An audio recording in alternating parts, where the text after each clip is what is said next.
the one, the only, Ben Sion.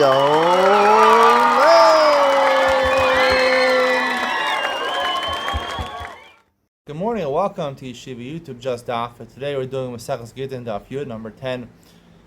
It's going to be a great shir, like always. Let's start from the bottom of Amud Beis. We left off about 4 lines from the bottom. The Gemara is now going to present the question. The Gemara we left off yesterday, we're trying to figure out who is the Tana that says that if you bring a get, if a get is processed in the non-Jewish courts, so by other shtaros, by other documents, it's okay. By Gittin and emancipation documents, Gitti Nashim and Gitti Avodim, emancipation documents of Avodim also, it's not good. So the Gemara said at one point that it seems to be a psul d'oraisa, which was conflicting with a different answer the Gemara had given before. To be machali, they said the similarities between Gittei Nashim and Gittei Avodim only related to dinim derabanans. The Gemara said, what about erkos shalah? That's a din d'oraisa. You can't write a get for a woman or for an eved in a non-Jewish court. And the answer was it's like Rabbi Lazar. It was Edom Asira Karsi. The main witnesses are when you give over the get, not when you write the get. There's only puzzle with the Rabbanan. So the Gemara says, is this really true? I'm in the Tanya Seifa. We can have a Mishnah which talks about Erko Shalakum, the difference in Gittin and other documents. Reb Shimon argues, we'll do this in Mishnah today. Reb Shimon, Afal Eluk Sharon. He says even the Gittei Nashim and Shechrei Avodim that are written in a non-Jewish court are kosher. The Amar Reb Zera said about Reb Shimon's opinion, Yar Reb Shimon l'shitas Reb Lazar. How is Reb Shimon machshir? And he says, Reb Shimon held like Reb Lazar, Edom Sira Karsi. So therefore, even though it was written and signed in a non-Jewish court, but the Edom that make the get an acceptable get is the Edom that give it over, that see it being given over. So it doesn't matter that it was written in a non-Jewish court. Michal Tanakama Savar. So the Gemara infers Michal Tanakama Savar lo. So you see one. Tanakama, who we're trying to explain over here, right, argues in Reb Shimon, holds not like Reb Lazar, he holds like Reb Meir. And Reb Meir, Eidei Chasima Karsi, and if it was written and signed in non-Jewish court, it should possibly be Daraisa. So the Gemara answers on top of Yudam Al, Shem was Mavavkin. The Gemara is really both opinions. Even Tanakama holds like Reb Lazar, Eidei Masira Karsi. The question is, the machlokes in Reb Shimon and the Rabbanan is purely machlokes midrabbanan. Really, the Raisa is good. So the question is, if you have shenas muvhakin, names that are known to be, that are signed on the get, that are known to be non-Jewish names, like Christian or something like that.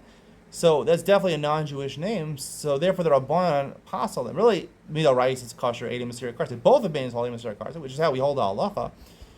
There is a psul Midah Rabbanan if a name which sounds like a non-Jewish name signed it, because then it looks like it was. We would think it's given over by non-Jewish, so therefore people would think it's not an effective get. Rabbi Shimon says, "No, we don't worry about that," and Tanakama says we worry about that. The Gemara persists. V'hachazara daraisa v'kasani, right? One of the similarities in Gittei Nashim Shechrei Avodim is that if you send a get, right, or a get of an eved to an eved, you send it with an emissary, and then you retract it, right? So, according to Reb Meir. Right, according to Reb Meir, that's considered another similarity.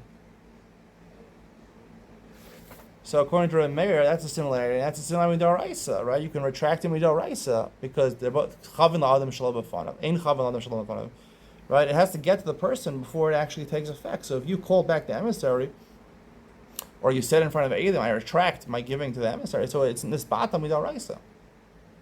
So that's also the Raisa. Ella Kikasani is the Gemara retracts. It's not different in the Raisa and the Rabbana. Kikasani milsa the leisei b'kedushin.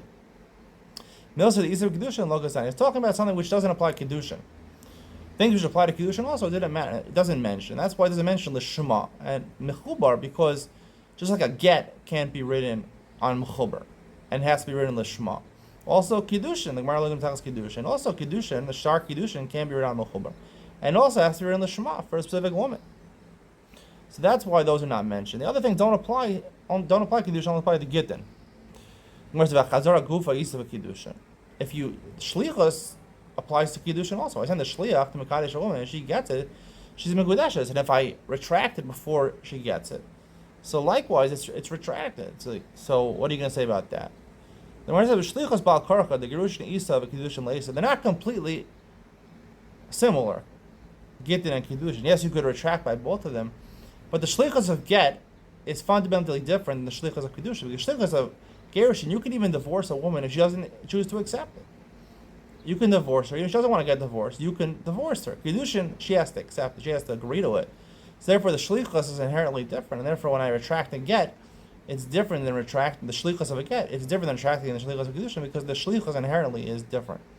The Mishnah says, Kol Get Sheish Alav Eid Kusi Pasal. Now, these Mishnayos are going to talk about one by one the differences, the things which are similar, like we said, between Get, that are different between regular Gittin, Get Isha, and a Get Shechor versus other Shtaros.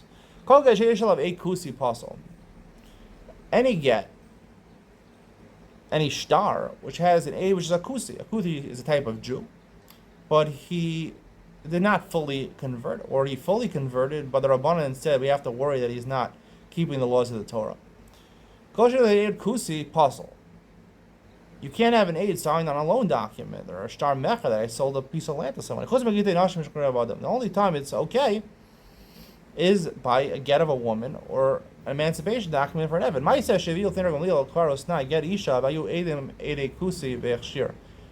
an instance that actually happened. They brought a get from Gamliel. They said the Eidim were Eidim Kusim. He says, good. The Gemara says, who is the author of the Mishnah that says that by Gittin Nashim Shkir Avadim, the Eidus of a Kusi is good? Mani Masnis, and Lo Tanakama, Lo Rebelazar, Lo Shem Gamliel. We're going to see in a second a Bryce, so that quotes all these opinions. The Sanya. Bryce says, Matzah's Kusi. Matzah that was made by a Kusi. An uncouth person. A Kusi. Muteres. We don't suspect it of being chametz. You could eat it on Pesach. Not only that, we trust him to do it l'shma, right? The first night of Pesach, you have to make the matzah specifically for the mitzvahs of matzah, and we trust they can do that. We trust them for everything, according to Tanakama. Rabbi Elazar Omer, Lefi, Rabbi Elazar Oser, he says you can't even eat their matzah. Lefi she'en v'kiyim deduhim mitzvahs. They're not careful, even in regular halachas, hilchos chametz. They're not careful. Shem Lil Omer, kol mitzvah shachziku bo kusim harbe medachtikin ba yoser mi Yisrael. Shem Lil says it depends. Some mitzvahs they're very strong. They're very strong in certain mitzvahs. They're even more careful than regular Jewish people. And things that they're not careful in, we can't trust them. So the Gemara says, Mani, who is our Mishnah? Itanakama, Filu Shar Shtaros Nami. Itanakama, we always trust the Kusim. So why only Gittin Nashem and Shukray Avadim? All Shtaros, we trust a Kusi. If we hold the Rabbi Elazar, Filu Gedi Shanami Lo. Even Gittin Nashem, Shukray Avadim should not be trusted. If we that they're reliable by signing their names on different documents, then every document should be good. If they're not reliable, I feel get isha nami lo. Even the get of an isha or an evid shouldn't be trustworthy. Maybe you'll tell me our Mishnah follows Shem Gamliel, but and it happens to be that Kusim are more careful about Gittin Ashkar and they're not careful about other staros to be reliable. So why does Mishnah say? It says, right, one. It seems to say only one Eid Kusi is okay. I feel it's Trainami. Even two should be good, since they're careful about getting Nashim Kravadim. Alama Amar Elazar said, Lo Hechshirbo Ela Eid Kusi, Eid Echad Kusi Bavado. That says only one Eid Kusi, not two. The Gemara says, really, our Mishnah follows the middle opinion of Elazar, who says they're not reliable at all. It could go on the Chasim Yisrael itself. The reason it's good is only in a specific case. Right, the two Eidim sign, one on top of another. The Yisrael, right, it's one Eid is a Kusi. The Yisrael, the kosher Yisrael, he signs beneath, and he leaves a space above for the Kusi to sign. The Kusi chaver hava lo masim le mekamei. If he didn't know that the Kusi was a trustworthy person, that was Shomer Torah mitzvahs the proper way, he would not have deferred to him and signed underneath him. By signing underneath him, he's sort of validating that he's a good Kusi. He's a good Jew. If that's the case of our Mishnah, so why don't we trust it by other shtaros?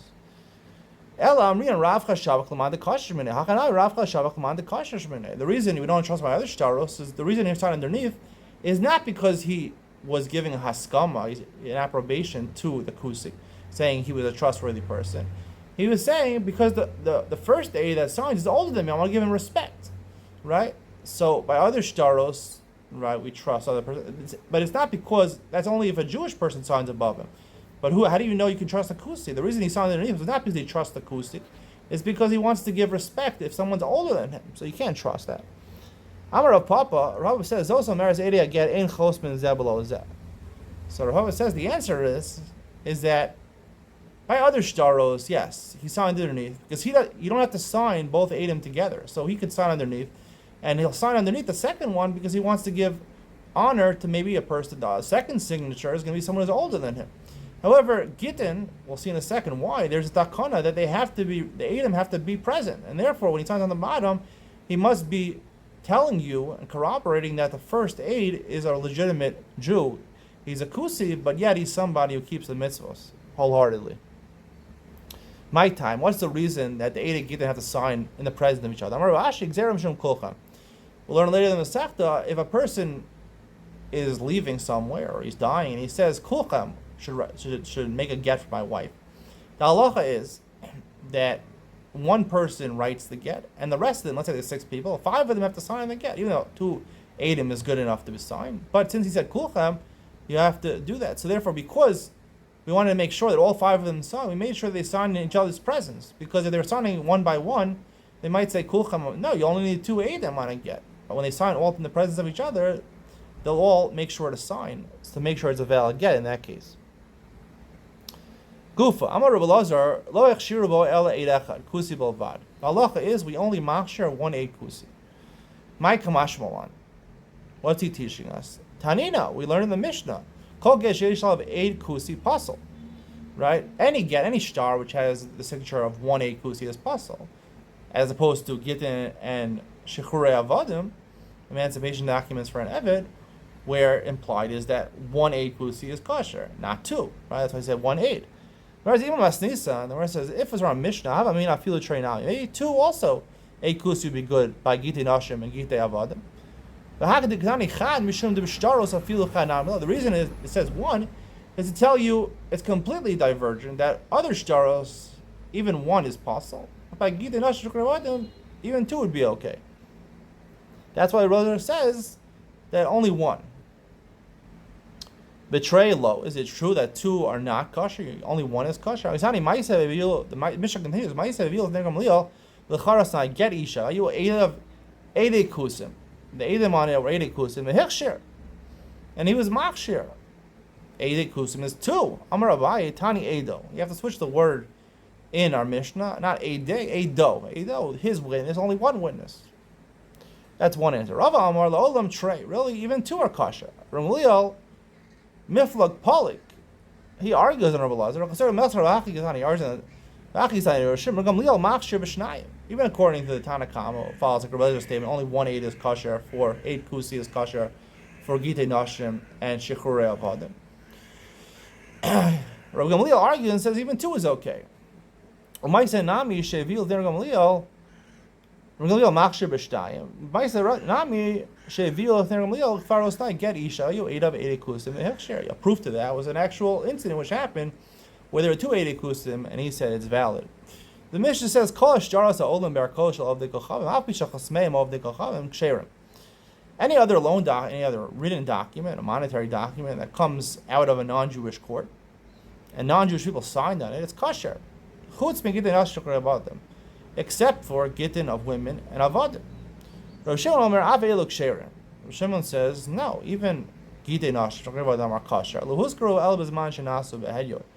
When we said there's a difference, it's only when they're done outside of a court, right? Outside of a court by non-Jews, right? So that's when Gittin Avadim are possible. But done in a formal setting, like a real court, like the Supreme Court of the United States, then it would be okay, or even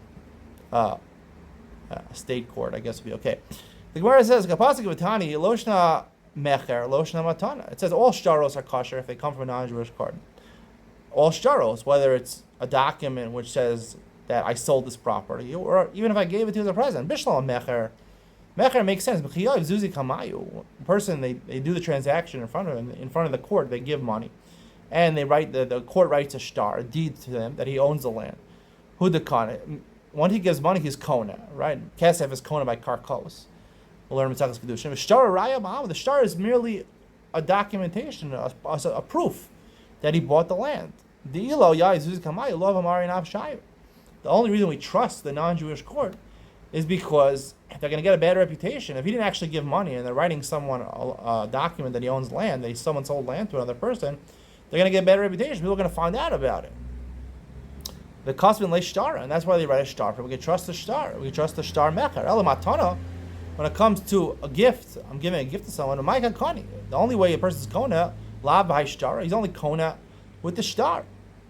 The high shtar chaspa ma'ama. The shtar there's a difference in achronim, and when they talk about lamdus, if you like to call analytics about the Gemara, they say there's a difference between a shtar raya and a shtar kiyum.